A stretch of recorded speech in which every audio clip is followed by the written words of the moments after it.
All right, so we are recording now. Welcome to our first ATA day of 2025.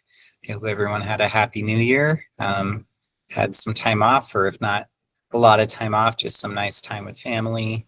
And we have some new folks on our call today, and we have a lot to get through.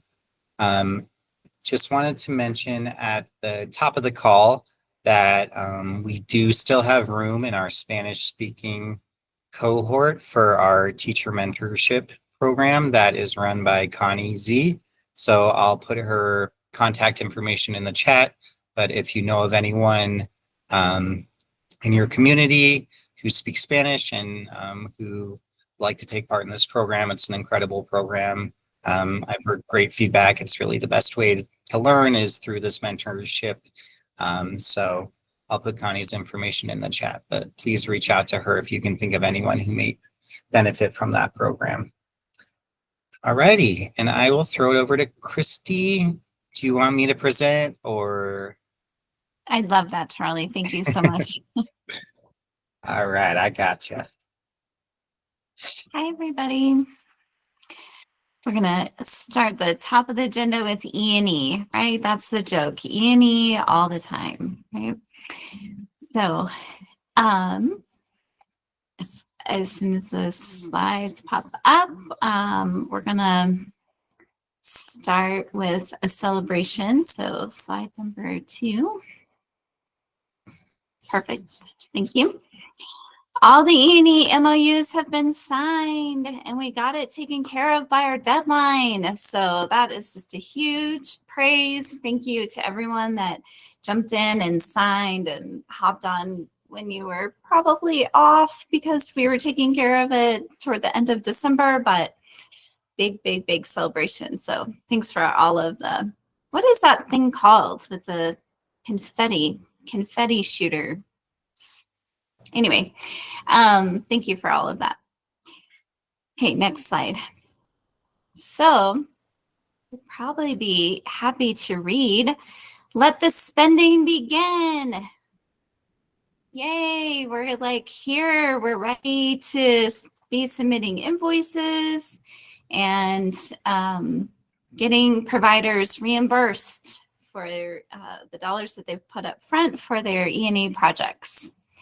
So number 1, in regard to your base funding, I need you to use the invoice template that you currently have, and I'm encouraging you to catch up all of your base spending through the end of December 2024. We want to get that all caught up, okay? And then number 2, E&E grantees can submit their spending requests through the Provider Hub. And at last month's State TA Day, Danielle walked us through what that looks like. And I want you to know you can hop on to E&E office hours, 10 a.m. on Wednesdays, and we can help you with spending requests, and you can always email myself and Danielle if a provider's having a hard time filling out their spending request. That's the first step, is for them to fill out the spending request. And then, and the color is not that great, but it is a hyperlink, and you can you have access to this slideshow, but we have an interim process. So after the provider has submitted their spending request to you, the report that you're going to pull is the E&E spendings ready for billing report. And that report is going to get you your totals. It's not the reconciliation report like you had in Sugar, but that's coming. This is just the report in the meantime that will get you the information that you need. And I'm going to encourage you again, let's get all caught up through December of 2024. For any spending GAE spending requests, we're going to use the template that you already have, the E&E GAE invoice template that you already have through 2024. And then you're going to submit your requests through OnBase. that is the hyperlink to the on-base form for you to submit those requests. List me as the program manager. So you have to choose your program. You're going to choose E&E. So that's E&E for base funds. That's E&E for GAE. List me as the program manager. And I am working hard to just stay on top of those invoices when they come in. I want to look at them and approve them and get these dollars out the door. So coming soon, like soon in the next couple of days, really seriously, I promise, Ducey, I'm promising you, I've got my hand on my imaginary Bible and I'm promising you that your new E&E GAE invoices that will begin January of 2025, they're going to come to those councils that have E&E grant awardees, grantees, and all you have to do on your new invoice is fill out column C. So just tag column C. It'll be really easy. I got a notification from finance. We have half of the invoices ready, and finance is working really hard to finish up the rest of those invoices. So you're going to get an email directly for your council with the directions and the new invoice template. Soon.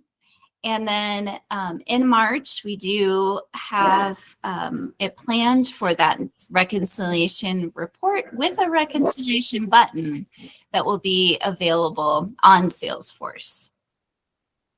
So there's a lot of information in one slide. So, does anybody have any So questions? the word is there's no waiting till March, just making that clear. You can bill everything now. I think there's been some confusion with that. Just following the E&E spending ready for billing report. So, and again, if you have any issues, you can put in a ticket, you can call us, we can help you with that. But we've heard some folks, being a little concerned that they can't get reimbursements out. And that's why we've got this interim process set up before we get the more data system process that you're used to ready to go. So thanks for your patience on that.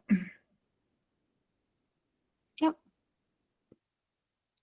Yes, Lisa. So with the new template and the new ready for billing report, and is there still going to be a manual formula that we need to be doing for indirect? No, the indirect formula is in the new E&E GAE invoice. So starting any expenditures starting in January of 2025, you don't have to manually enter that indirect rate. Okay, so capital improvement can be indirect. Yeah. And Lisa, just do a quick check, as I know you will anyway, before and if you see any anomalies, reach out and let us know. Right. Perfect. Thank you. Yeah.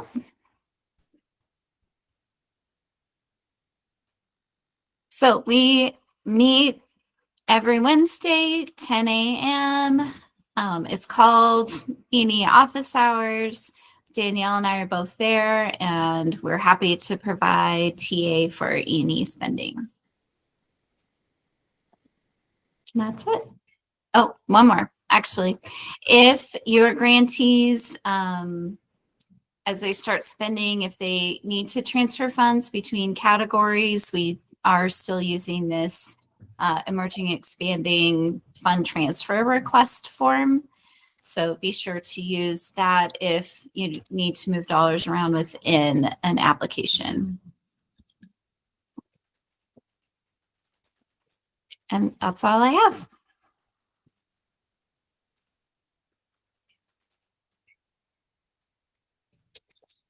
You, guys, Christy just picked up E&E and went running with it across the world and back. And so we're so grateful for all the work that you're putting into this. And I know it hasn't been an easy process. So thank you.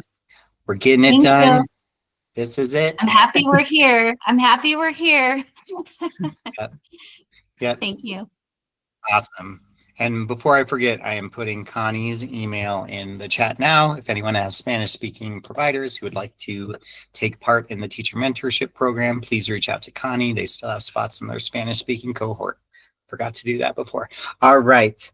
We are fortunate to have Rebecca Blasine here to present some information on Wiggles.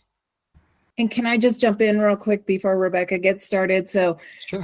we did have a request to have some additional folks come in and present on some of the other WIG goals across CDEC for some other areas. And Rebecca, thankfully, was willing to do that. And she also is now our new division director. So we're going to make a more formal announcement about that. But so she'll be working with us on our WIG goal as well. So we'll kind of have a combined information sharing on that today. So excited about that. Thank you. Thanks, Karen. And thanks everyone for allowing me to jump in and spend a little time with you today. I see some of you on other calls, but I also see some new faces. I'm Rebecca Blasine, and I lead the workforce division for the department, which, as many of you might know, is a newer division as part of the restructure and beginning of the department. In statute, we were charged with creating a workforce division. And so there's been a process over the last couple of years to better understand what should be a part of this division and what programs and practices make sense. So as Karen mentioned, we have recently made the decision and been approved to merge the quality team with the workforce team and all kind of come together again, because many of the folks across those divisions have worked together historically. So I wanted to start with, do you mind, Charlie, if I share my screen? I've got a few slides. Okay, let me pull these up. Okay, I wanted to start by just grounding those of you who may not know, and oops, let me do a slideshow of this. What is actually a part of the Office of Program Delivery? So the Office of Program Delivery is what is the group that our workforce division and quality fall under, but it's composed of a lot of other divisions. And so these 4 divisions are what make up our Office of Program Delivery, which is led by Mary Alice Cohen. And so CCAP, many of you are aware of, used to be part of ELAQ, DELAQ, Division of Early Learning and Access and Quality, and now has its own division. So you see CCAP listed separately, that team led by Sarah Dawson. And then we have the Division of Early Learning Licensing and Administration. That's all of the licensing work, and that team led by Karen Rosa. So that's our new bilingual licensing team, as well as the team that does background checks and all of the regulation related to licensing. And then we have in the lower left corner there, the Division of Early Childhood Workforce. And so these are the folks, and I'm going to go a little bit deeper in a moment, but many of whom are on the call today, along with the quality team, but all of us who are focusing very closely on professionals. And by professionals, I mean across all the kinds of varieties of roles. So leaders, directors, teachers in classrooms, early childhood consultants and coaches, those of us who on the ground are trying to create the best experiences for children and families. And so when we're centering professionals and we're thinking about how to support competency in professionals and elevate competency, it does make sense, we think, and yes, Christina, I'll get to that in a moment, to center quality with professionals. And we're so fortunate to also have FFN. And FFN is in our division. I'm going to speak to that next. And Christina, thanks for naming that. But first, let me talk about Division of Community and Family Support, because those are the kind of I think they have 50 different programs in that division that are focused in specific ways on early childhood intervention, early childhood mental health, family strengthening, the home visiting programs. Many of the school readiness specific programs are in that division. And so I wanted to set that context to let you know that while some of these pieces are getting bucketed into a certain division like ours, there's so much interconnectedness still across all of the work that we do. And so as an office, we're really leaning into better aligning our processes overall and to making sure that we are as efficient and supportive as possible to all of you as you're delivering the work on the ground. So next slide. Oh, am I doing the slides? I am, sorry. Let me make sure I can advance. Okay. Let's see. Here is a deep dive into our division, how it's shaping up.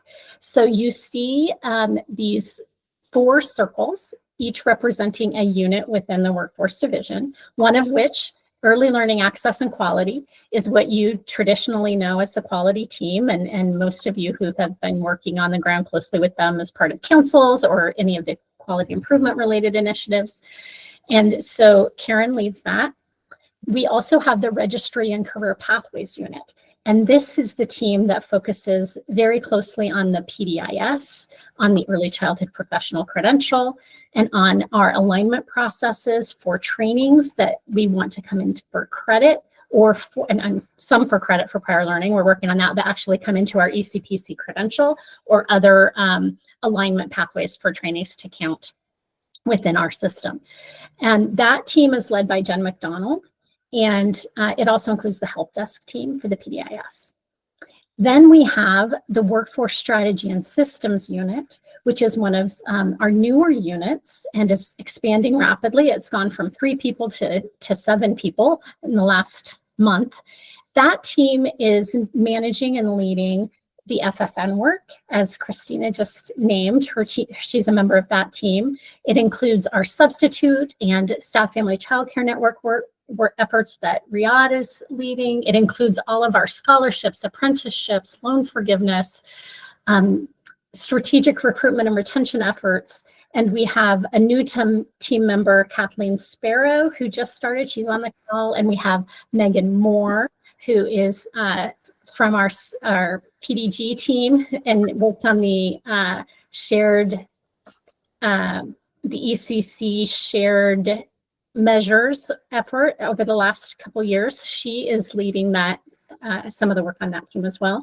We have Michelle Stovall-Parvinsky on that team, who is leading our compensation efforts. And so much is happening in that team. I may have forgotten a few things, so I apologize if I did, but a very innovative set of approaches from that unit, again, led by Angela Ben-Zakri. And then finally, we have the Professional Learning and Design team. And this unit is led by Julio Wallace. It includes all of our Colorado Shines trainers, so the instructional design folks who develop the courses for the PDIS or lead the vendors who are developing courses. It includes our expanding quality team, so Eva and Leah, and some support from Dusty and everything that they're doing to make sure that the EQIT infrastructure for instructor-led training is strong. It includes our coaching team, and that team is expanding as well to support regionally the kinds of infrastructure that we want to ensure we have high quality embedded coaching happening across our state. So I hope I haven't missed anyone, but so you can see we have a lot going on in this division. We think that it makes sense for us to be really connecting deeply across quality and workforce. And we hope that as we continue to roll this out, you will see some benefit in terms of alignments with what you have happening on the ground. Any questions before we go into WIGs? Okay. All right, great. Then I will attempt to move to the next slide. So for those of you who've been around a while, the state of Colorado has a fairly robust process for developing goals for state agencies. And so that process we informally call WIGs, which stands for Wildly Important Goals. And there's a 3-year set of WIGs that each agency has, and then there are some focused within that 3 years, more focused annual goals. We have 5 overarching WIGs that kind of frame our our efforts as a department and get rolled up into a governor's dashboard that I will share toward the end of our time together.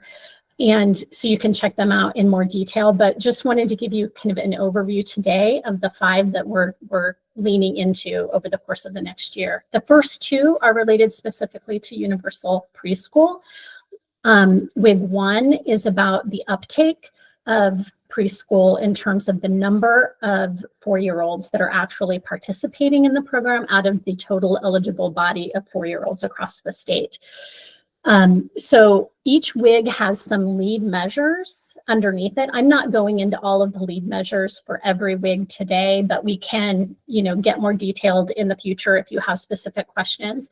But you can imagine that some of the WIG measures related to enrollment of 4-year-olds include ensuring that all 4-year-olds are aware of the program, making sure that we're reaching, doing outreach and those types of things.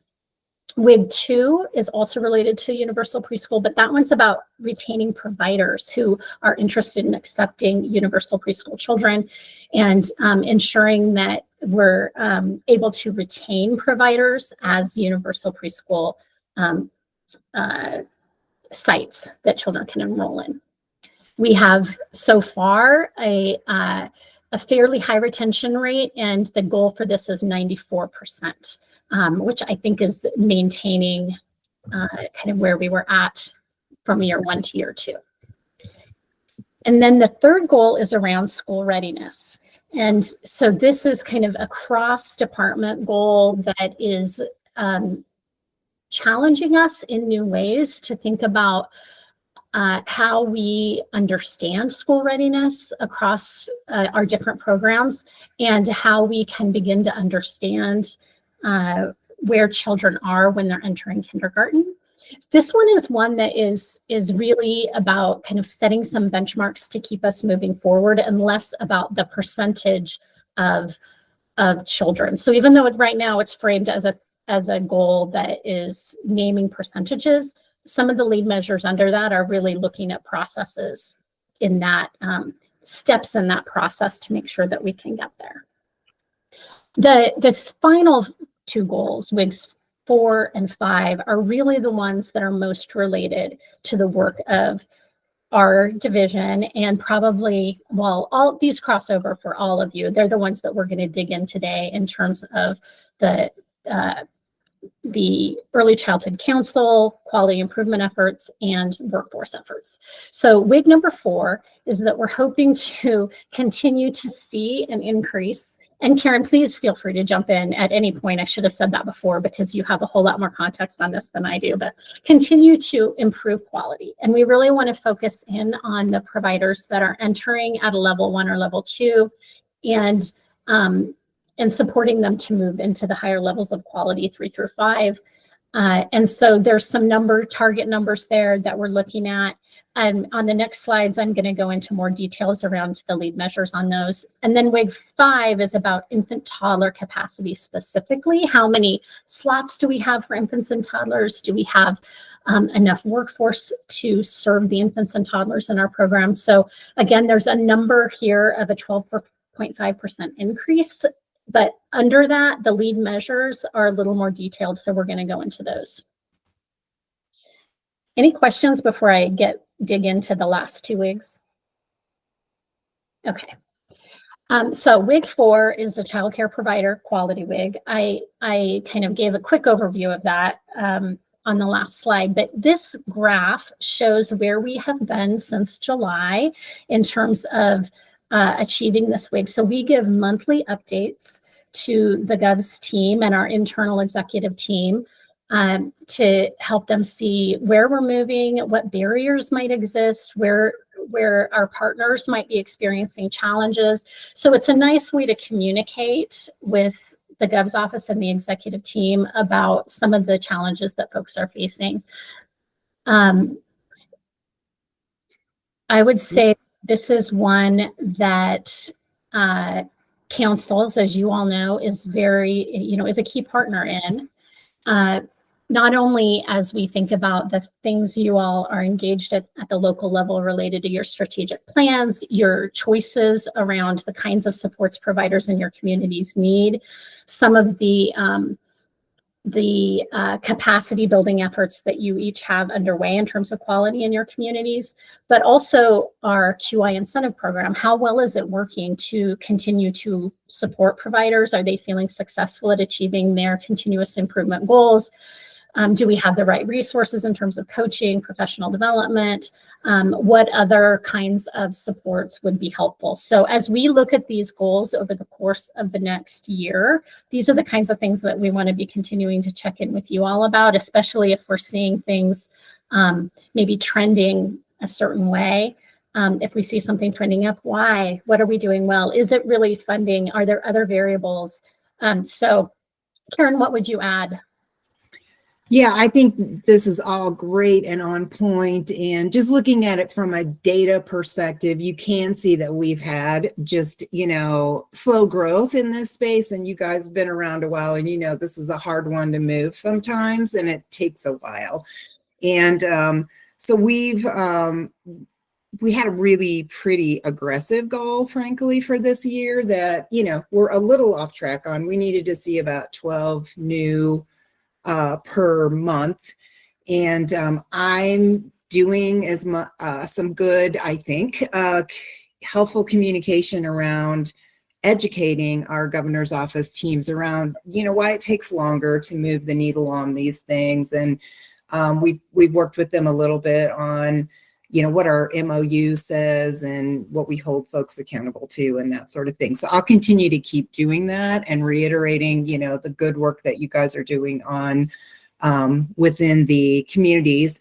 So when you're giving us your quarterly reports and those sorts of things, it's just really helpful to share, your successes and your challenges with your coordinator in the monthly calls, because those things all can translate back to us kind of helping to educate the folks who are looking at these numbers. So thank you, Karen. And yeah, as we were developing these, there were hard conversations because we do know the context that, all of our providers are facing. We know some of the costs associated with improving quality, and we want to be just really mindful of communicating that full context in our conversations about this WIG. And it's one of the reasons that you see this lead measure 4.2 being named here, which is the bottom one on the slide. And it's really addressing our commitment to ensure we are meeting closely with councils and that we are elevating those barriers, providing the kinds of support that is relevant for what you all need. And so this lead measure is really about our process of ensuring that we're connecting closely with you all and are partnering with you all in addressing those barriers. Any questions about the child care provider quality WIG? Okay. The next one, which is also fraught with lots of context in the same way that quality is our infant toddler child care capacity WIG, which is a WIG that we have had for actually, like quality, it's kind of a continuing WIG from the last 3-year set of WIGs. And we were really, I would say, invited strongly to ensure that we have a continued focus on this, which is why we kept both of these WIGs. We changed the lead measures a little bit since the last 3 months. Sorry, my dog is hearing something if you're hearing us barking. But this particular WIG is looking at if we're losing infant toddler providers across our state or if we're maintaining them, and if so, if we can begin to understand what that looks like in a little more nuanced way. And so this is about slots. The actual data point that you see here is the number of infant toddler childcare slots, but the lead measures under it are very much related to other aspects of that context. And those include early childhood workforce availability, as well as FFN availability and availability of licensing for bilingual providers. Lisa. Oops, I was just going to ask, specifically what measure you were using to track this one, because, and I guess my second piece to that is, does it include the assumption that all family child care providers have slots for infants, or are you looking at actual enrollment issues in any way? Well, I know I should know this because I've had many conversations with Karen, but I feel like it is such a tricky data point. I think it's the number of slots that are licensed for infant toddler to an infant toddler, slot. Yep. That Yeah. could exist, yes. Yes. Not Yeah, necessarily that it is do exist. Okay, capacity, that's- Lisa. Yeah, for sure. Yep, We don't yep. have enrollment data to actually pull from, so we're using capacity data. Sure, so. sure, appreciate it. And we Thanks. know there's limitations, as you are alluding to with that, because we might have slots that are open but not being filled. So the lead measures, I'm going to come back to that next slide in a minute, but the lead measures under this help us to maybe get a sense of that. Not 100%, but what we're able to do is identify the number of people who are in the PDIS who indicate that they're working in a program that serves infants and toddlers, and they're connected in some way to infant toddler care. And that is lead 5.2. And that number is, we have a goal to increase it. It has been increasing, but we're trying to increase it by 4%. That could be, though, like floaters. It could be staff that aren't specifically connected in an infant toddler classroom, but that's one way that we're looking at it. And then the second one, as I mentioned earlier, is increasing the resources that we have for bilingual providers who may want to expand or become licensed, who may right now be an FFN provider. And then the final lead measure on this that we're connected to, and Christina, feel free to jump in if you want to share more, she's our lead person on this one, is related to the FFN provider support and helping those folks to engage with the PDIS, and in the future here as we roll out the care worker tax credit, so that they can be they can access more resources from our department. Absolutely, Diane. I think you're right. I mean, funding at the core to is a core issue for both of these last two WIGs, 4 and 5, all the WIGs, but particularly as it relates to infant toddler care and what we are managing in terms of that in the state. So we are able to elevate those funding issues both internally, but also to the Gov's office. In this budget situation doesn't necessarily mean that, we'll be able to have the kind of outcome that we want, but maybe. So these WIGs help us to keep the limelight on funding, even if it doesn't directly correlate. Julia, great question. No, it is a broader definition than just Spanish speaking, although this WIG is specifically focused on Spanish speaking, but the bilingual licensing unit is multilingual in terms of the vision that they have. And we actually are doing a lot of work expanding the PDIS and our trainings into other languages, including Arabic. And we see that happening very soon, but it's a great question. And how is lead 5.2 measured? Okay, Heather, thanks for that question.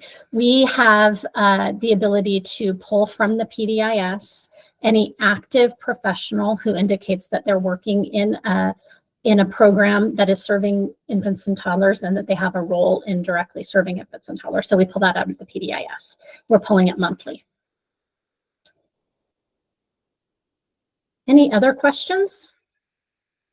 I'll go back to the slide that I skipped because I wanted to just kind of point out a couple of the key strategies that we're leaning into. And one of them does relate to the funding point that was brought up. The Comprehensive Early Childhood Workforce Plan was rolled out last year. Hope many of you have seen that. It's the implementation of this plan is being led by the ECWD, which is a subcommittee of the ECLC. Lots of acronyms, but that's the Early Childhood Workforce Development Subcommittee. And this plan has 4 anchor areas, one of which is compensation and finance, that is focused very much on improving the the compensation of our workforce overall. Infant toddlers is a specific role that is pulled out in this workforce plan as a primer so that we can have even a sharper focus on infant toddlers. FFN is also a role that's pulled out. There's 3 other anchor areas in the plan. One is recruitment and career pathways. One is professional learning. Retention and wellness. Thank you. And one is, you would think I would have these absolutely memorized now on the top of my head. Why am I missing? Of system and strategy leadership. And so that system and strategy leadership is really honing in on some of the things that we're doing in terms of our governance structures, our council infrastructures, and the things that we know we need in terms of supporting one another with data and access. So if you haven't had a chance to look at that plan, please do, because we think that the strategies in that are going to help us reach some of these WIG goals over time.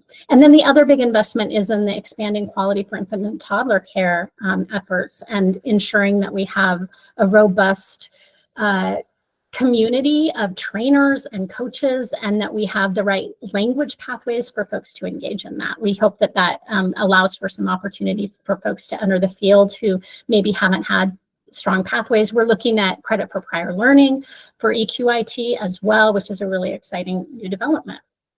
So any other questions? I think these, and we'll provide this presentation. These are just some additional links if you want to actually go to the Gov's dashboard and get more info. I think we went over our time. I apologize, Charlie.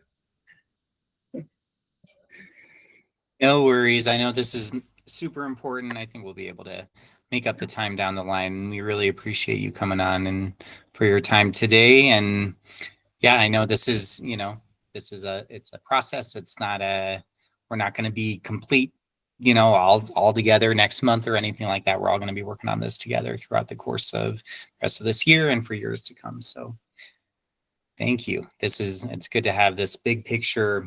This is what we're all working toward. All righty.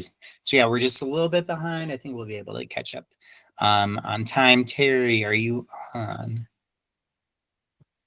Yes, I am on. Hello, good to see you. Hello, everyone. I'll share my screen. I'm here back year after year to talk about taxes. And as a reminder, CDEC cares about tax credits because it puts money in the hands of families with young children. And that's what we're after. And they work. Okay, I'm trying to load. Here we go. So my name's Terry Penny. I'm the Economic Mobility and County Relations Liaison here at CDEC. And I get the fun job of telling everyone about tax credits. And I'm telling you guys today in hopes that you will spread the word to your families and providers and early childhood professionals in your community.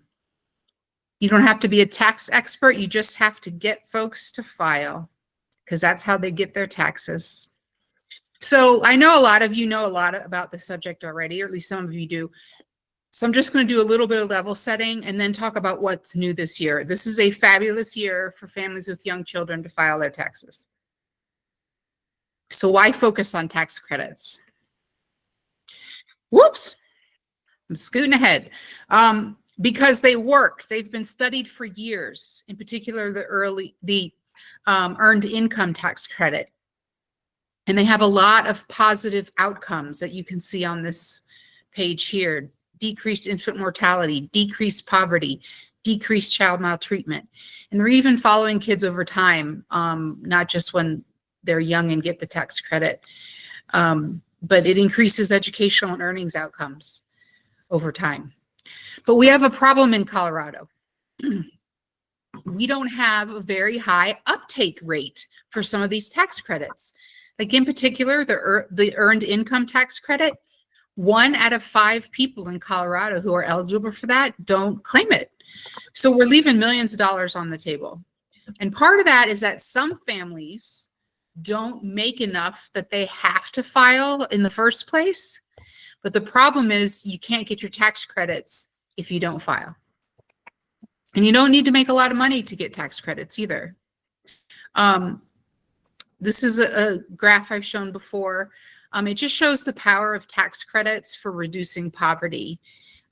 Here are some other benefits programs you're probably familiar with, like TANF and SNAP, and they do wonderful things. But look at what tax credits does right up there next to Social Security in terms of bringing families and children out of poverty. So they're really positive things. Here's who we're missing. Folks who live on low incomes, like I mentioned already, folks who speak a language other than English, newcomers to the country, people who live in rural areas tend to file at lower rates than urban folks, and then new parents and caregivers. And this includes grandparents who care for their children full-time. They might not know that there are these tax credits out there to help them. And you guys are just in a unique position to spread the word in community. So just as a reminder, what are tax credits?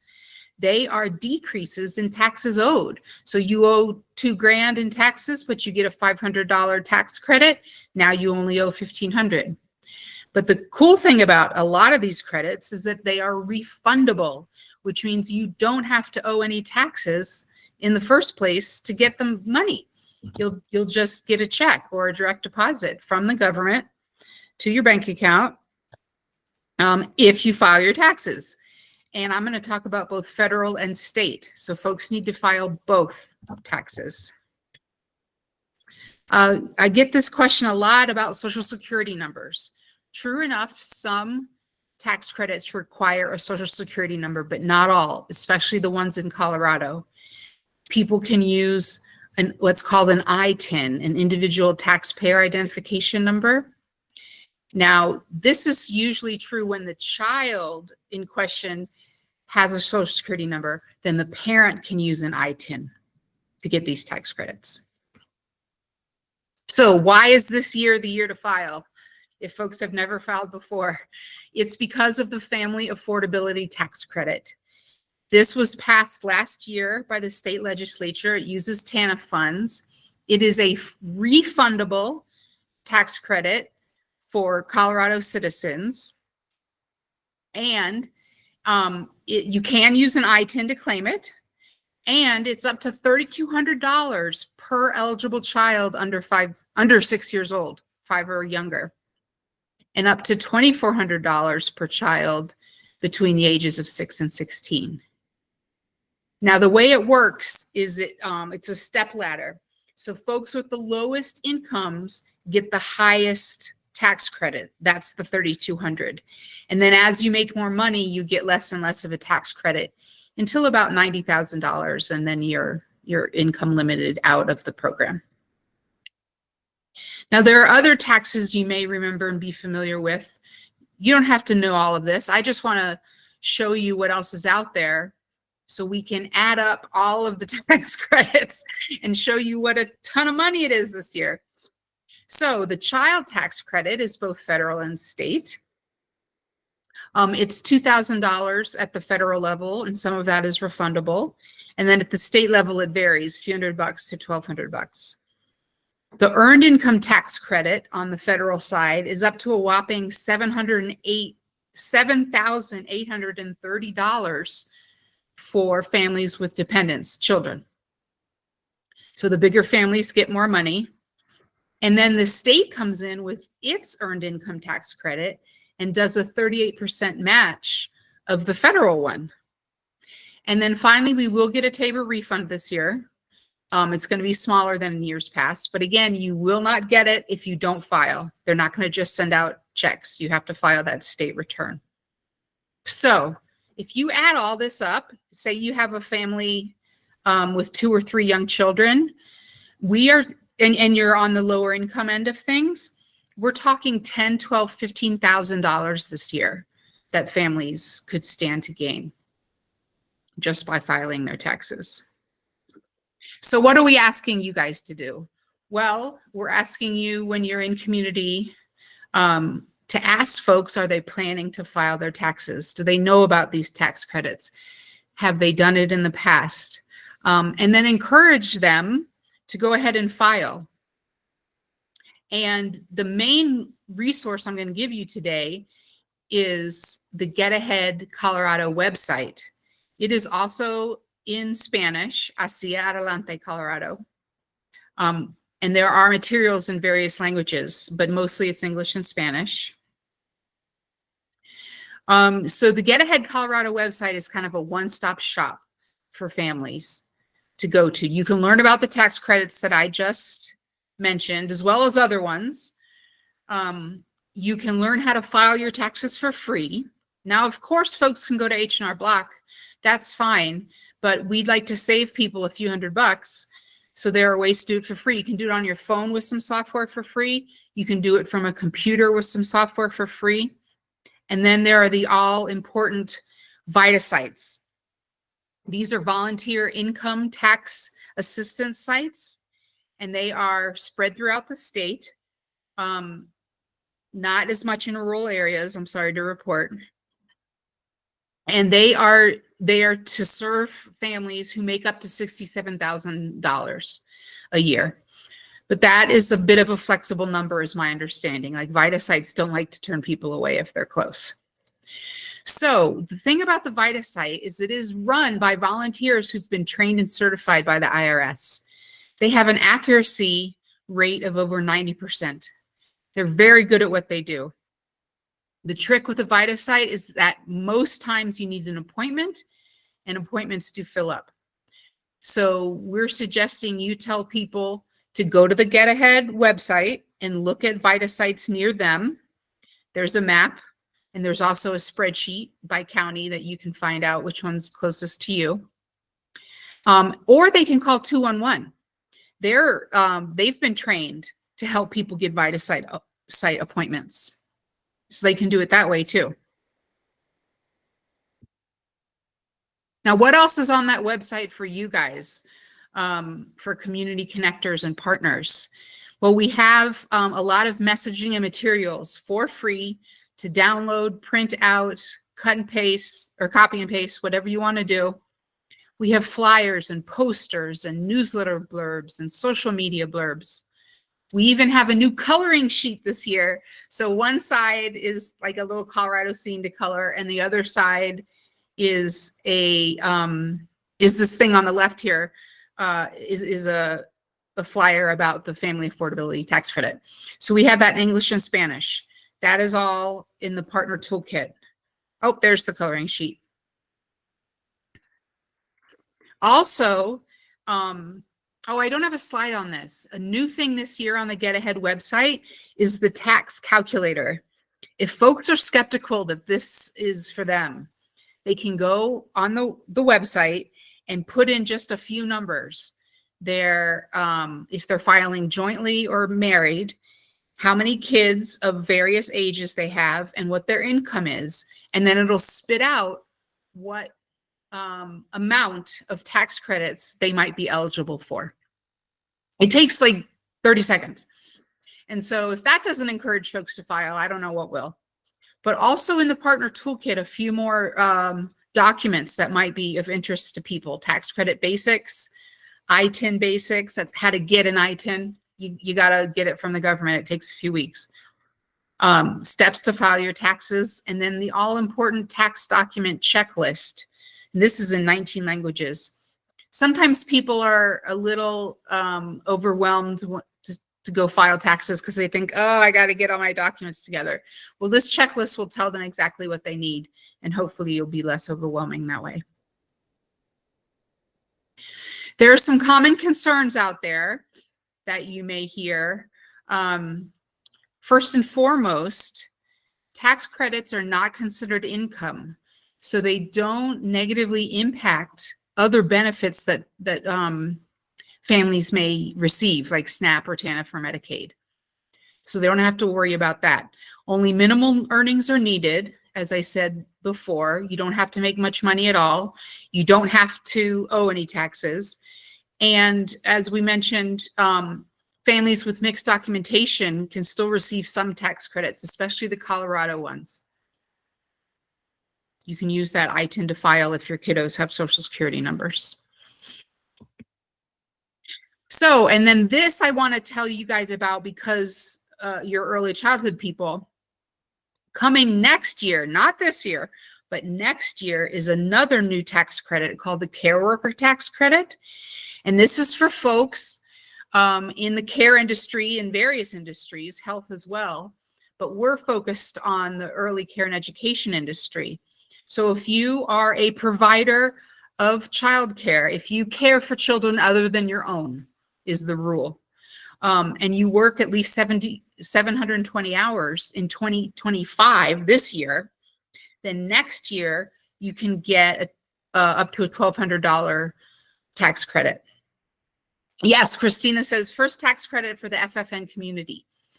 Now there are income limits on this tax credit. If you make, I want to say more than $100,000 filing jointly, you might not be eligible. But why we're telling people about this tax credit now is especially for the FFN community. Because we're suggesting that folks start tracking their hours worked in 2025 to make sure they get up to that 720. Now, you do not have to prove that you worked 720 hours. All you have to do, whether you're FFN or in a licensed center or home, you just are going to get on the PDIS website and sign an attestation that you worked those hours.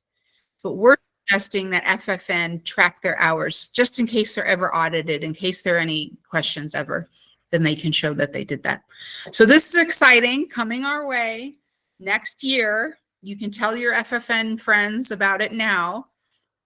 And the CDEC website, I'll find that link and drop it in the chat, has some information on this tax credit and including an hours tracker if people want to use that. Here are some quick links. The one I want to point out is the last one, the Taxpayer Advocate Services. Most tax filings that VITA does are pretty basic, pretty simple. If they're super complicated, then VITA probably can't help. If you own a small business and have losses, or you have properties or things like that, you may need more advanced help. And it's out there. And of course, you can always pay. But there are these low-income taxpayer clinics and then taxpayer advocate services. And I'll put this in the chat too, so you guys have all the links. And that's it. So here's my information. If you want me to give this presentation to anyone in your community, let me know, because I am happy to tell anyone and everyone this good news about the Family Affordability Tax Credit. I'm happy to spread the word. Are there any questions?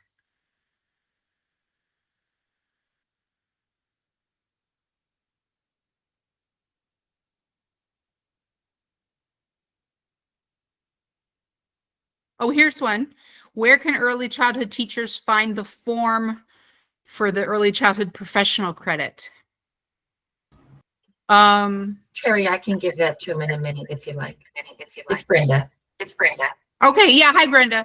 Yeah, if you're talking about the current tax credit for early childhood professionals who are credentialed, yes, that's a Brenda question.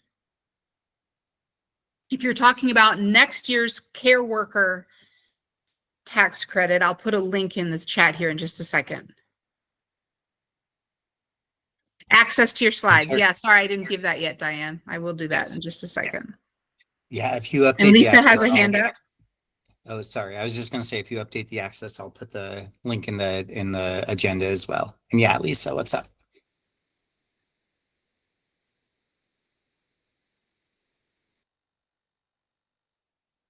She might have just been mentioning the access too. I was Please. wondering if the document that is for our FFN providers to track their time has been updated, because it seemed to me a bit confusing in terms of potentially having them add hours if they had more than one child at a time. and what we want them to know that they're tracking, that they're caring for kids, but it's their 1 hour is their 1 hour. It doesn't double if they have 2 children, but that's what the form was leading people to do. Okay. You know, the expert is on the line. Her name is Michelle Stillwell-Pravensky. Michelle. Yeah, hi, and I'll dive in a little bit more on this in our next presentation, but thanks for that question, Lisa. We did get that feedback in terms of we have an optional hours tracking time template that's on the website. And one of the pieces we're looking at how we clarify that so that it's clear that for FFN providers, you having to provide 720 hours in the tax year. But that's you can't kind of add, oh, I provided care for 2 hours for this child and then 3 hours for this child, kind of add it like that. It needs to be kind of the total amount provided of care provided. So we're looking at some tweaks to make that a little bit more clear, but the template that's on the website hasn't been updated at this point. It, as Terry mentioned, though, is an optional piece, and it's not something you have to upload. It's more for those FFN providers to be able to track their own hours, just to know that when they attest that we did care for 720 hours, that they've tracked that and can keep it on track for any for audit purposes. And I appreciate that. I think the bigger concern that I have with the document that creates that confusion is it actually gives the impression, the way that it's tracked, that a provider providing care in an FFN setting can claim more hours of care than our licensed providers can claim. And it is very hard for them to get their hours approved as it is if they don't have all of the exact right documentation, if an employer in the past isn't available anymore, et cetera. And I just think it risks providing a negative thought on our licensed care provider side. So anything you can do that asks them to track the number of hours they work and separately track their children, if you're wanting them to pay attention to who they were providing care for, because they're two different things. And that's when they're combined, that's what caused the doubling of hours. Yeah. Thank you, Lisa. So Stephanie had one more question. Does Get Ahead have a comprehensive list of available tax credits? Yes. It is on the website. It says tax credits. Click on that and they all scroll down for you. Federal, state, education, including the current credentialed early childhood tax credit.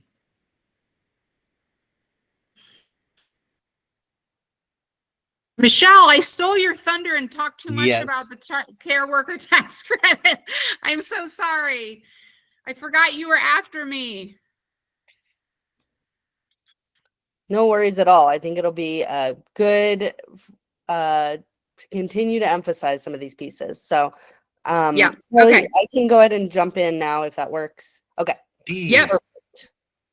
Okay, so let me, here we go, share my screen here. So kind of building off of what Terry just shared, right, that the focus on how we make sure that all of our, families get tax credits.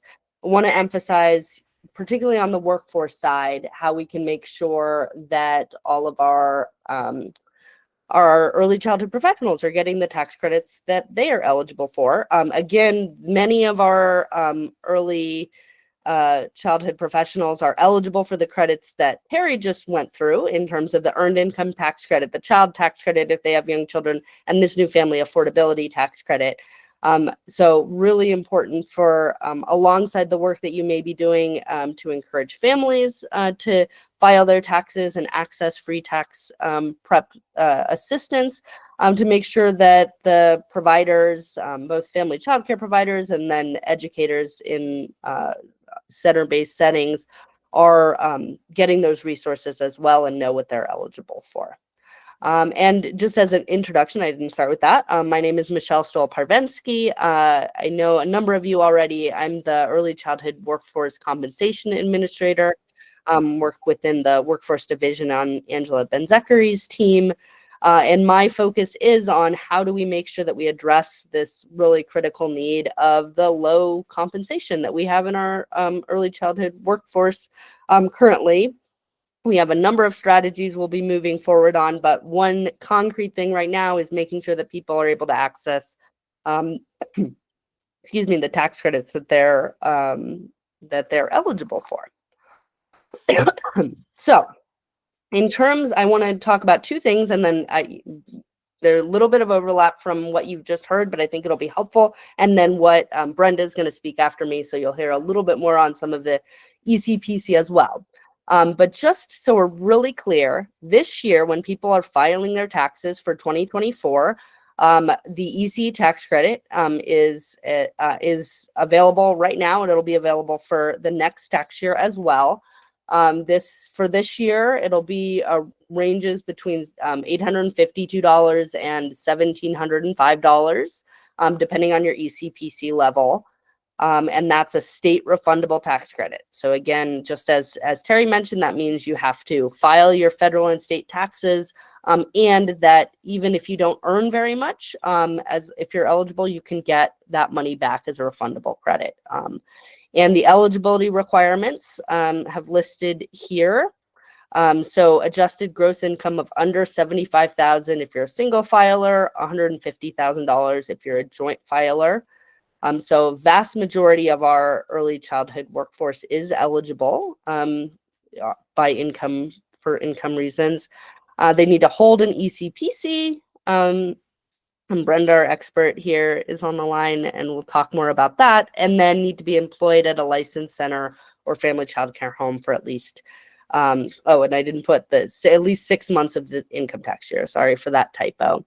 And then to file, you have to file your state taxes. The form I listed there, but it is a pretty streamlined process for how you access that. We actually just did focus groups, had a research partner do some focus groups on the EC tax credit and asked about any challenges with accessing the credit, and people felt that the process was pretty straightforward, and you would be able to claim it if you're going through some of those free tax help sites like VITA. If you do it online through TurboTax or online through Get Ahead Colorado. So lots of ways to do that. You have to already have your ECPC. The one thing I just want to emphasize on this is that just as we were looking at the data from 2023 and 2022, we do see a lot of variation among counties in terms of the kind of percentage of potentially eligible workforce members who are actually claiming the credit, which indicates to me that there's some real opportunity for the councils and those at the local level to be making sure that all of the people who have who might be eligible, who have an ECPC, know that they have this credit available to them and that they're filing their taxes. So that is just a real, again, opportunity to make sure that we're getting more money back into the pockets of our underpaid, undervalued workforce. So that's this year. And then as Terry previewed, next year we have the care worker tax credit. So that's coming in, folks will be able to file for that in 2026. It's for this tax year, but you won't file for it for 2026. So we haven't been doing a significant amount of outreach right now, just so we don't cause a lot of confusion. Our public outreach and communications will mostly start on the care worker tax credit after April. Other than some real directed, targeted outreach we've been doing for the FFN population, but wanted to make sure that this council population really knows that this is coming and what to be considering. So as Terry mentioned, $1,200 refundable state income tax credit. The adjusted gross income levels are a little bit different than the EC credit. So still $75,000 if you're a single filer, which does encompass the vast majority of our early childhood educators. But then for joint filers, it's a little bit lower. It's $100,000 for those that are in a household filing. To be eligible, you need to be registered in PDIS. And so obviously for our early educators that are in a licensed setting, that's already the case. But for our FFN population, that's a key step, which we see through Christina's work as a really key opportunity to also get connected, get FFN population connected with other resources. And then as we already started to talk about, they need to provide childcare for at least 720 hours during the tax year. And that's either as somebody who's in a licensed setting, as either an operator of a family childcare home or an employee of a center or home, or as a family friend or neighbor childcare worker who provides care for children who are not their own and who are 5 years of age or younger. So those are laid out in statute as the eligibility requirements. And then in terms of steps that you need to take, educators in licensed settings, at this point, no action is necessary until the fall. For FFN providers, we started to talk about this a little bit, but there's need to register in PDIS. We have on the website, which I'll share, or it's on this slide, but I'll put it in the chat as well. There is now going to be a guide for a how-to guide for PDIS for how to sign up to make sure that you've selected that FFN job role, but that'll be important. And then tracking the number of hours that you're providing care to children ages 5 or younger. And that's what Lisa was asking some questions about. We do have an optional template on the website that will work on making some improvements and clarifications to, but a number of FFN providers already use their own system as well. The key piece, again, is number of hours providing care to children that are 5 or younger. And then in the fall, by October 1st, probably a little bit earlier, both care workers who are in licensed settings, so educators in licensed settings, as well as FFN providers, will need to log into PDIS to complete an attestation that they've provided care for at least 720 hours in the tax year. For those who are in licensed settings, we're going to be able to use the employment information that's already in PDIS, but there will also be an opportunity, if that information is not updated, for people to update it when they complete that attestation, connect it to the setting that they're working in. And then for the FFN population, they'd be indicating that they have been providing care for that number of hours. So that will be in the fall. We will do significant outreach to make sure that people are aware, professionals are aware that they need to complete this attestation, and we'll follow up with outreach materials for all of you at the councils as well at that point. So we make sure, again, that we want everybody who's eligible to be able to claim this, and especially those who may not know about this new credit. And then the final step will be next year. Terry will be back here telling everybody that we need to make sure that everybody files their federal and state income taxes. So I think that's all I have. Oh, and here's the resources. So this is the link, and I'll put it in the chat once I'm off my presentation. But on this page, we have an overview document in English and Spanish. There's a frequently asked questions document that we're continuing to update. So when questions come up that about eligibility or other pieces, we can also add those in. And then that hours tracking template is all on that page. And the only last thing I want to mention, just because, again, a lot of the councils, you guys are in community and work with a variety of people in your community, is that this care worker credit is also, there's some eligibility outside of early education for direct healthcare workers. So that's something that's kind of beyond the purview of CDEC, and we don't have guidelines on that, but we are directing people to Department of Revenue if there are questions there. But there are direct care workers like home health aides that may be eligible for the credit as well. So I will stop there. I'll put that in the chat as well as my email address, and happy to answer additional questions offline. Awesome. Thank you so much, Michelle. Thank you, Terry. We're always looking for ways that we can help our providers and our families save money. Seeing those stats about how much tax credits helps folks out of poverty was really a powerful infographic to look at. All right. Looks like Brenda is ready to rock. Yeah, I thought I'm going to try and help us save us some time so everybody gets heard.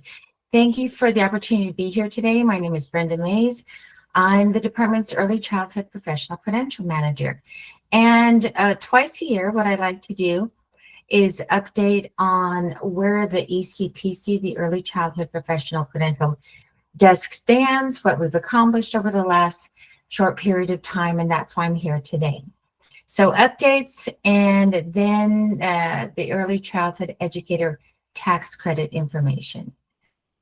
Just a little bit of historical business here. So this is how we've advanced through the years with the Early Childhood Professional Credential, reminding everybody that we're in our third iteration. That's what this 3 here stands for, and that we went live in June of 21. So now we're past 3 years and moving along.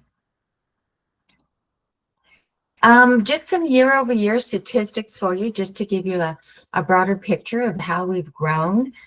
This chart in the back shows you approved credentials by calendar year. You can see where we're at in 2021. Remember, we went live mid-year here. And then 2022, 2023, and just letting you know, in 2024, 12,884 early childhood professional credentials were approved. And that's not submitted, by the way, that's approved. One thing that we are very cognizant of is trying to maintain a turnaround time. This has been a pain point over the credential history. And just to let you know, we have a goal of a 14-day turnaround, submission to completion date of the application, unless we're requesting information that might take up to 30 days, such as an international transcript evaluation. Currently, as of this month, and today, we have a 6-day turnaround. So we're trying to keep it well below that 14-day goal. External training reviewed. So this is of all time. We've reviewed 126,604 trainings, 92,000 plus have been approved, and we've not approved about 34,000. The chart at the right shows you kind of the trend of submissions. You can see in 2021, again, that was half a year. This is how many we received. And over the years, we're kind of settling in to basically reviewing about, I think I figured out 606 per week that we're reviewing. In addition to that, we're part of kind of a side partner of the PDI's Help Desk team, and they monitor cases for us and send us anything that is early childhood professional credential related, external training related, or the tax credit related. So this amount down here, 17,330, is how many cases they had last calendar year. And this is how many of those we answered, 3,579. Again, just trying to give you a broader picture of what the desk has accomplished this year. One of the things that we changed, that we are getting more into, I should say, is stakeholder collaboration regarding the credential. Is it properly serving our early childhood professionals? And is it becoming a sustainable, reliable credential that we can validate in the same way every single time. Okay. So one of the things we're working on now is we have an experience letter work group going on, and we had sent out a survey at the top of the PDIS dashboard, as well as in the December PDIS newsletter. This link for that survey is right here. If you have not taken a survey and want input on the experience letters for the ECPC, please take a moment and take that survey. We only have 128 responses. We were hoping to hit 350. Diane, I see your hand up. Yes, thank you. So I'm wondering about, a lot of high schools now have programs where kids get to, take classes and earn credits and so forth. And I'm wondering if any of those or how they go about getting connected with PDIS if the coursework that they're taking is related to early childhood and to, working towards their ECPC. I will say this, not knowing exactly what those programs entail, sometimes in high schools, they do college credit. If they're getting college credit and they can put that on a formal transcript, they can submit it that way. If they're not, they can still register in PDIS. And then what we can do is see if there's certain training certificates they received, or at least review that training and then get them working in PDIS in addition to that training, maybe additional experience they might have received, and see if we can get them a credential that way. But we kind of would have to look at it on a one-by-one basis for that. Sure. Great question. Thank you so much. Okay, so anybody wants to submit that experience letter, experience survey, please do. All right. One of the things we did with a stakeholder group this last year was working with our Montessori professionals and their Montessori teacher prep program. Again, we have to stay within our age group, which is infant and toddler and early childhood Montessori credentials. So we spent some time with a well-educated group and some college coursework credit crosswalk, try and say that twice. And what we came up with is that according to the U.S. Department of Education, we were able to crosswalk 33 formal education points from that Montessori teacher preparation program. What this means is if there is a professional who has not submitted their Montessori teacher prep certificate or credential, I guess we should call it, in infant and toddler or early childhood, they should submit that with their next credential application, because they will receive 33 formal education points. This is for AMS, AMI, and MACD accredited. There are some very small exceptions, but if someone has this credential, I would ask them to make the effort because it's a big deal when it comes to credential points. Along those lines, what I would like to do is thank the people who participated in this very long work group.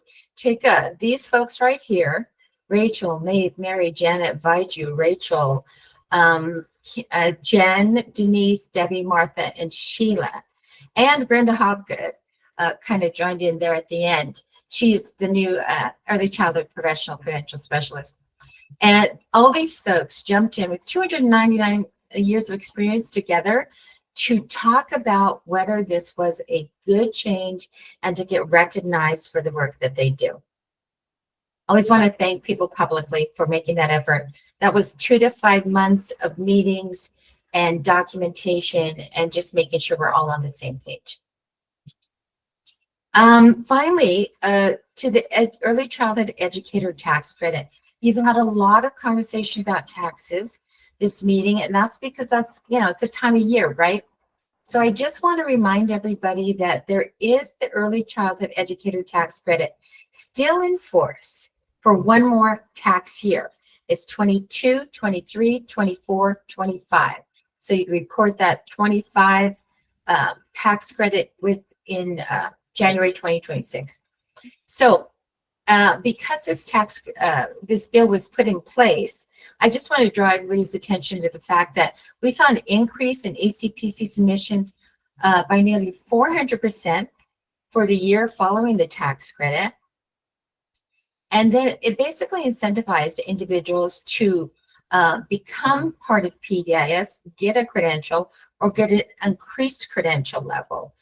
Since 2022, 60,116 educators obtained their first ECPC, and then 84% of those increased their credential level.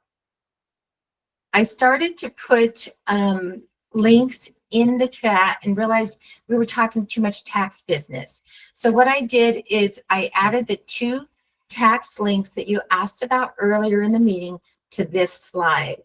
So the first one's going to get you to the information for this particular tax credit. And the second link is going to get you to the form that you need to submit with your taxes for this tax credit.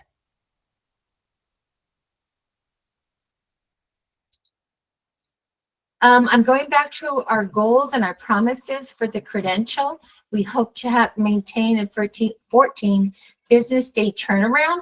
We're currently working on the 17th, which gives us a 6-day turnaround. For our external training, the same, we want a 14-day business turnaround. And we're currently working on the 18th, which puts us at a 6-day turnaround. Wait, 5-day turnaround. Do your math, Brenda. And then communication at the bottom, what we want is to make sure we're doing a 3-day business turnaround on emails and phone calls. And we're squeaking by. We've got a 3-day turnaround on that now.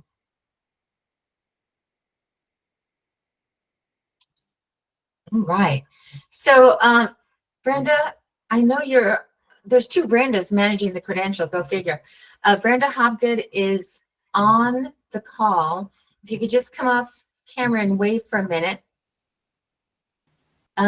Brenda was hired in November to take over the early childhood professional credential specialist.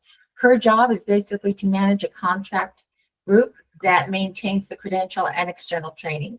And I'm not sure if she's here anymore or being shy, but she's wonderful and has been an amazing addition to the workforce team. And I want to thank her for being here, and make sure that you can recognize the name Brenda Hobgood should you need to reach out to somebody about the ECPC if I'm not available, or if you just want somebody different to talk to besides this Brenda, okay?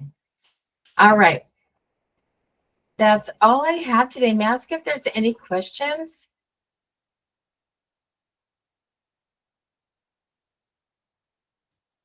All right, Charlie, I think we're good. So I'm going to go off camera. I think you're muted, sir. Thank you, Brenda. Oh, there you go. Thanks. I appreciate your expediency, and looks like we're all caught up now. So I really appreciate that. And I know how hard you and your team is working. If you guys think about where we were at with PDIS, you know, a couple years ago, I think we're just so happy to have you all here. And let's see, we have Eva. All right. I'm going to share my screen here. Okay, here we go. We just have a couple of updates from the EQ initiative. Here we go. So let's see.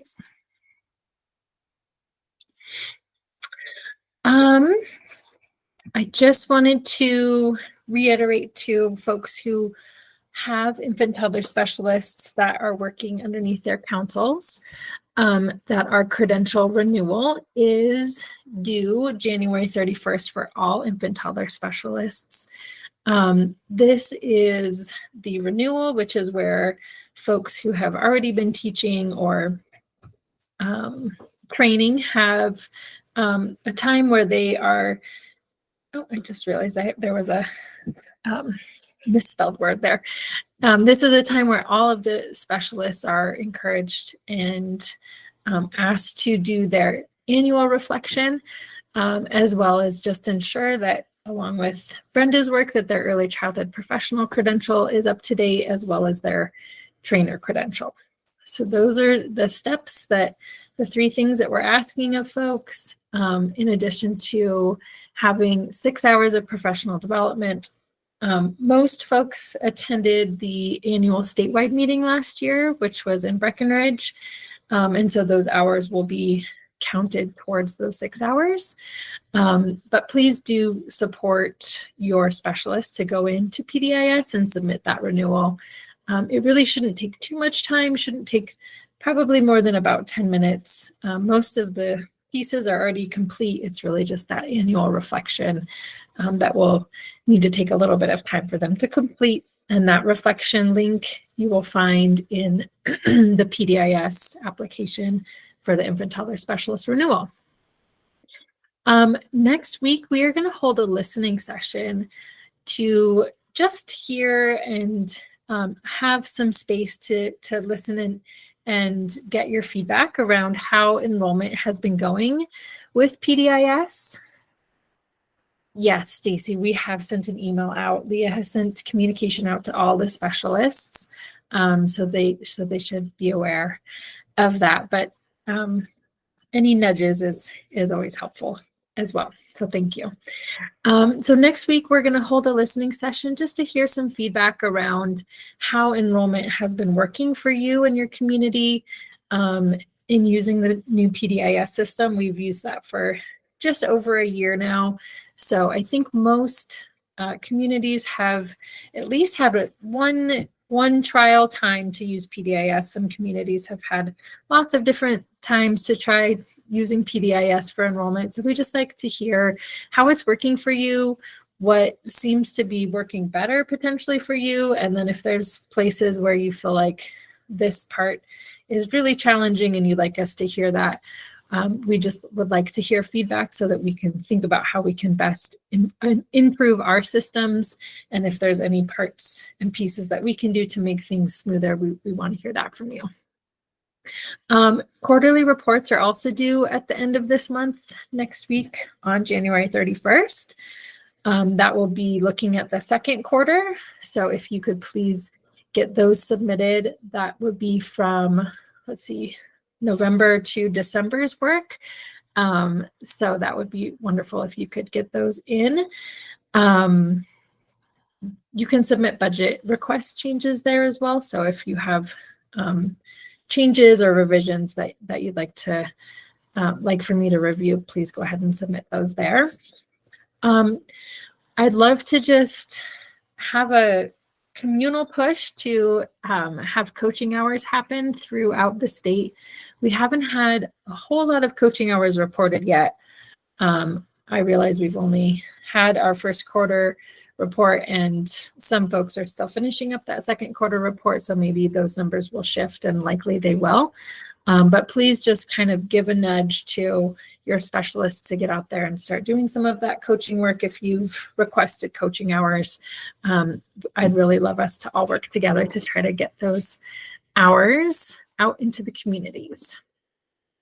So I just wanted to share a little bit of where we are just in terms of budget spend down and our coaching hours. So after the first quarter, it looked like we were only about 6% complete. Like I mentioned, I know the second quarter reports will be coming in here soon, and some of you have already done that, so thank you. So we'll continue to work on getting some of those hours out into the communities. Right now, we have reported that 118 coaching hours have been complete out of the 1,700 that have been projected. So again, now is the time. We're halfway through the year, so helping to support that work would be great. Collectively, we've received $145,000 in invoices. That leaves us with approximately 22% spend down. Again, after that second quarter, it would be ideal if we were closer to 50% since we're halfway through the year. So if you haven't invoiced yet, or you're not sure, or you haven't received payment from us yet, please check in with me. I am tracking, as you all know, using Smartsheets this year and have shared that with your fiscal leads. And so if there's ever questions around what I've received most recently, we can look at that together. So I just want you to know that you're always welcome to reach out to me just to make sure that we're all on the same page and trying to get those funds spent down this year. So I think that is all I have. And Leah, I think you may be on. I don't know if you have any last bits you would like to add, but other than that, I think I'll go ahead. So again, I just want to echo that we are doing our annual renewal right now for our infant toddler specialists, and it is going amazing. Sometimes it's hard for people to do it, but I just want to let you know that most of your teams have been very responsive, and we're already almost halfway renewed with everybody who needs to be there. And so I'm watching it closely and improving people as fast as we can. So thank you for supporting your teams in doing that.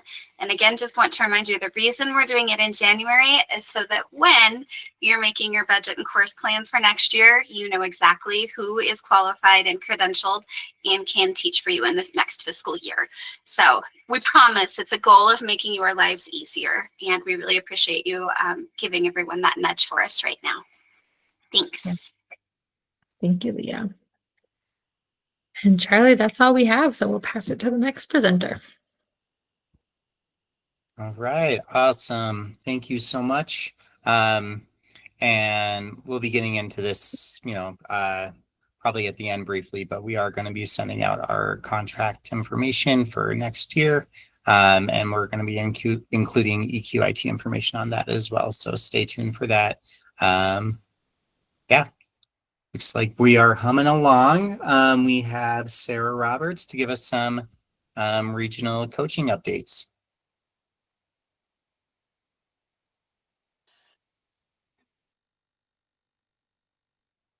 Hello, everybody. Hopefully, okay, now it's starting to share. So we are going to be quick. We just have some exciting news for our regional coaching specialists. Since January of 2021, we have had 4 amazing regional specialists, and we are lucky enough to be able to expand our team to include now a 5th regional specialist. So with this change comes kind of a realigning of some of our regions. So if you haven't heard yet from your people of things that are changing, you will be soon.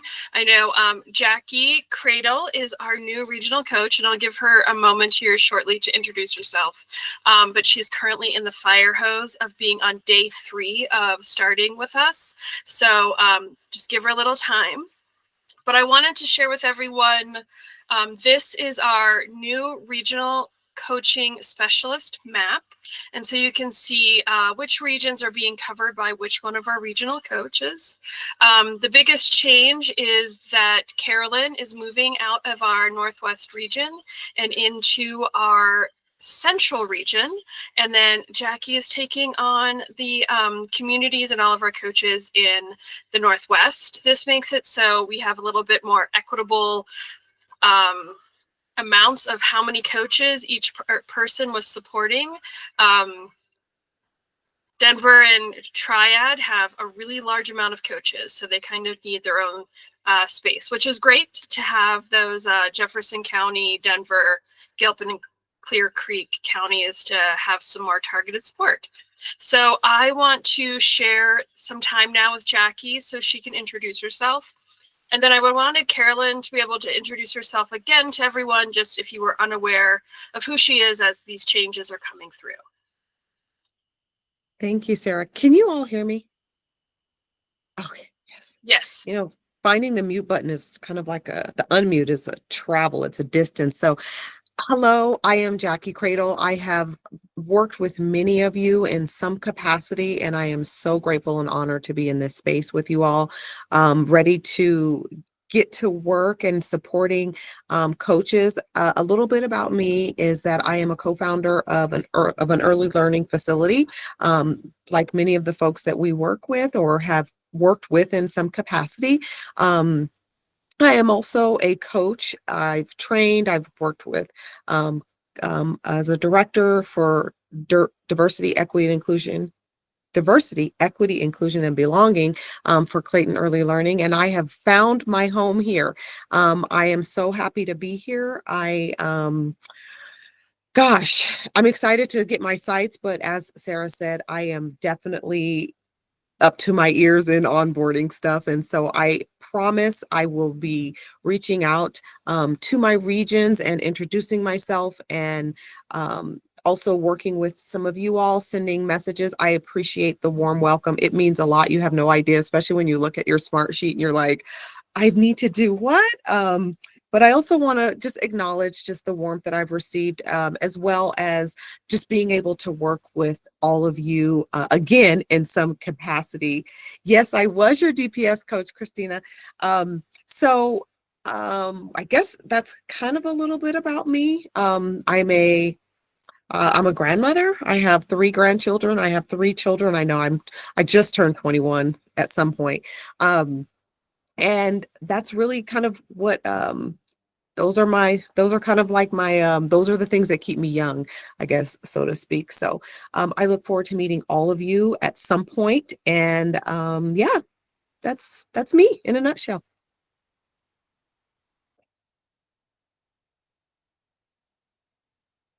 Questions? And then Carolyn, if you want to reintroduce yourself to everybody, I would appreciate that as well. Yeah, I see Diane talking about being a grandmother being one of the best gets there is, and I have to heartily concur with that. So Carolyn Martin, and I am looking forward to the changes, although I also have to say that I've felt my own share of loss with such a big region. And I think some of you who live in Mesa County or live in Weld County know that those are some of my childhood stomping grounds. And so I feel the change too, but really look forward to it, and especially look forward to having that concentrated group of people that I can really focus on.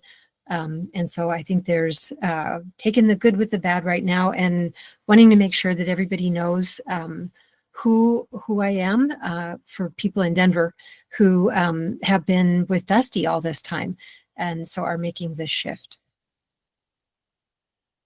Are those the kinds of things you were hoping I would say, Sarah? Okay, honestly, I'm you know me, authentic about my feelings, so that's where I am today. But I also want to really recommend you into Jackie's care. We looked carefully and hired an extraordinary person. I think many of you know it even better than I do, and so that part I think is going to be a joy for everybody. And so, welcome to Jackie, and welcome to these changes. Yes, we are very excited to have Jackie join our team. It's always wonderful to have fresh eyes and someone new to push our thinking. So I really look forward to seeing what other wonderful things happen in her new home with us. I like that. You're welcome home. I like it. The last thing that I wanted to share real quickly is, I'm sure you have all gotten these invites, but I just want to make sure we're driving it home. CDEC, in partnership with ECLA, really ECLA doing the biggest lift, is holding some regional convenings for our consultative roles. I know that we're working closely to work with licensing and mental health providers, and we really want to see as many different consultative roles to come together and be at some of these convenings. So if you would like to join us, and you can, please, I've sent this, Charlie, to you, that maybe we can add the PDF to the agenda so people can click on it. But when you click on the form, it gives you a place to register for the events. And they're, for the most part, except for the one in Steamboat, they're tied to other conferences that are already happening in these regions, so you might already be attending. But we really hope to see all of our different consultative roles come together so that we can build more community and find better ways to work with each other to support all of our professionals. Oh, fantastic. Stephanie, do you want to add anything? I didn't realize you were here, but I'm excited if you want to add anything. Oh, it's all good. Here I am coming off camera, and I'm like, oh wait, I look like I'm out in the winter weather. This is embarrassing. Anyway, Stephanie Martin with ECLA. Please reach out with any questions. We're going to have a finalized agenda next week, along with the details of the exact locations for each conference. So we already have 72 people registered, and I will be doing follow-up with our registrants, letting you know the details that you need to know. So yeah, we're super excited about being in person, having this opportunity to bring together our consultative roles to provide support for all of those who are providing support for our early childhood workforce. So thank you for the shout out, Sarah. All right, and that was all we had today. So thank you for the time, everyone, and Charlie. Thank you. Yes, the only constant is change. Jackie, we're so happy to have you here. All right. Well, we just have a couple of quick announcements from the QRIS team, and we can open it up if anyone has questions or anything at the end. One is, I know that we're all starting, if not continuing, to submit our GAE invoices for quality improvement. Oh, just real quick, Stephanie saying thank you to all council leaders for making the consultative role convenings possible. And Stephanie, will you put your email address in the chat too, in case anyone has questions, please? As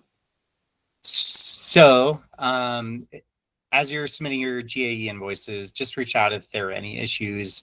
We know that there were some, there were some blips where our invoices were not capturing shipping discounts, and it's kind of confusing if you have to do it the first time to manually enter that information. So if you have any questions, we're happy, Michelle or Lilith or I are happy to support you and do that for submission alongside you if need be.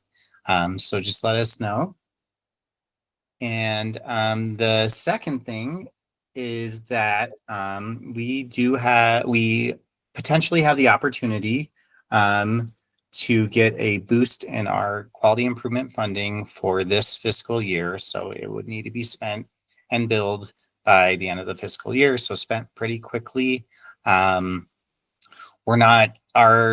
goal right now is to be as equitable as possible with the funding. And we want to make sure that, we know that some councils may have a longer wait list than others. Some councils might not be even using all of their allocated funding for this year. So we just want to get kind of a gauge of where we're at and where councils would need this funding. So tomorrow we're going to be sending out an email to all of our early childhood councils. I'll put a link in our chat here as well. We're asking that every council just fill this out once. So please designate someone from your council or just have your council director fill this out, just so we can get a gauge on how much funding we should be allocating to where, if it is for sure a go, which we believe it is, but we cannot guarantee 100%. And Karen, would you want to add on to that? Yeah, we're really confident that we can get this extra funding for this year only. This is just one of those alignment strategies that we've been working on internally to be more working together more closely. And there was some cost savings within the PDIS arena, and they came to us and asked us if there was a chance that our early childhood councils could use this within the quality funding line. And we were thrilled, of course, to be able to let them know that we felt very confident that there was opportunities. So we want to get your feedback really quickly so we can get this distributed through the GAE funding. It does not require amendments, which is the big grand hurrah for this. And we just need to be absolutely 100% sure that it can get spent down by the end of the fiscal year. So take a quick questionnaire, shouldn't take long. Take a quick look at that. And the sooner we can get it back, the sooner we can get this moving forward. So we're excited to have a little finding. We've heard you loud and clear about the challenges with our funding. So anywhere we can find it, we certainly will be looking to put that to good use. So. thanks for quick turnaround on that. Yes, I believe we're asking by Wednesday of next week. So that way we can get it out the door, hopefully even by the end of next week. All right. So I believe that's it. Are there any last minute questions? I do want to bring up one more thing, if it's okay, Charlie, and people have a course. couple more minutes. We've been talking about this request for information, request for application process for quite a while now. And so you will be seeing some stuff on that fairly quickly. We believe we're in the final stages of working with our finance team to get updated forms for next year. And so thank you guys so much for your patience. Keep your questions coming. We're absolutely happy to address any questions that you have before, you know, it lands on your desks. I think one thing we want to be sure you know, there will be a deadline turnaround on this. We were hoping we wouldn't have to do that, but we will because of the contracting process. So just, you know, continue to prepare. And I'm hoping, honestly, it's going to be within a few days. No later than hopefully end of next week. So just, again, we're at the very, very final stages of this and waiting on a few pieces of information. We should be able to get it out to you. So watch for that too. Thank you. And there shouldn't be many surprises in terms of the funding. No Allocation surprises. looks pretty identical to last year's, if you want to start. No funding thinking about your budget. changes. No, you know, it's just really following the rules that, you know, the ECC rules and the SRQIP rules to gather the information so we can update files, and we're all, you know, accountable to that. And so, yeah, stuff that we've submitted, that we've gotten out to you so far should be fairly good. We've just been fine tuning, and some questions have come in along the way, and we've been trying to just add information to address those. So, and thanks to our newly found workforce partners, because they've been helping with us with this as well. So, and, you know, as you know and heard, the funding is coming from our workforce division. So we are thrilled to be included in this and working so closely to find these opportunities. And then a question in the chat, what was this funding? I think it's just. Yeah, it's PDIS savings. We had some savings from licenses, and we basically, it was just because we switched the time period and went on a fiscal year time period versus an annual time period, and that freed up like 6 months worth of funding for some licenses, and so we're able to reappropriate those because they're in the same long bill line item.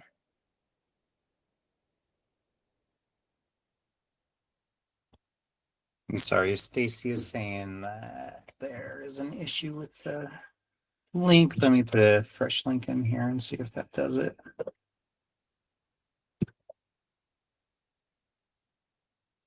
Hopefully this is the published one, so that one should work. Yeah, thanks, Stacy, for quickly checking on that for us. We appreciate it.